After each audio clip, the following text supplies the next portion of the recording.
لا تثریب علیکم اليوم، آپ نے فرمایا میں وہی کروں گا جو میرے بھائی حضرت یوسف نے کیا تھا، اور آپ نے فرمایا اذهبوا انتم الطلقاء، تم چلے جاؤ، تم سب میری طرف سے آزاد ہو۔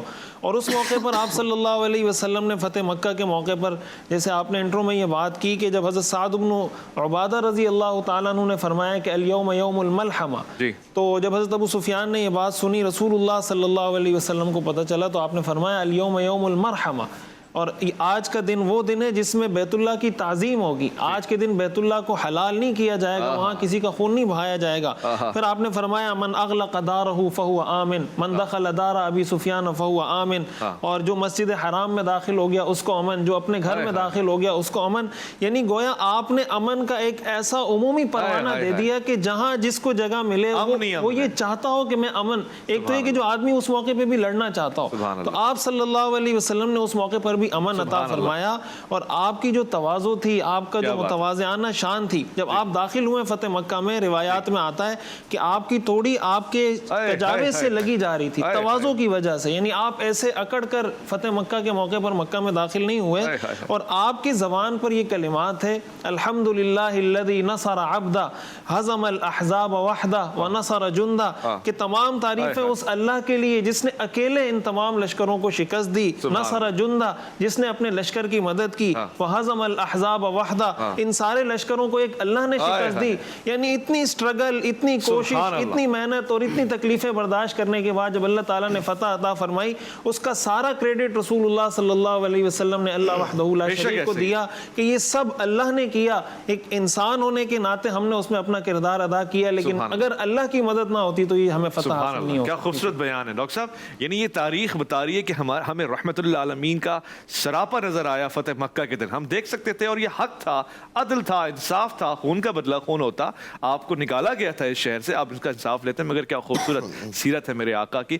علامہ تقی مہدوی صاحب ہمارے درمیان موجود ہیں، میں آپ کو خوش آمدید کہنا چاہتا ہوں۔ السلام علیکم ورحمۃ اللہ۔ علامہ صاحب، وہ اسی کے ہم سیاق و سباق میں جب صلح حدیبیہ کا ذکر کر رہے تھے تو مشکل تھا مسلمانوں کے لیے اس بات کو اپنی آنکھوں کے سامنے دیکھنا کہ اللہ کے رسول ہمارے ساتھ ہے، ساز و سامان ہمارے ساتھ ہے، ہم نے صرف مکے میں داخل ہونا ہے، عمرہ کرنا ہے۔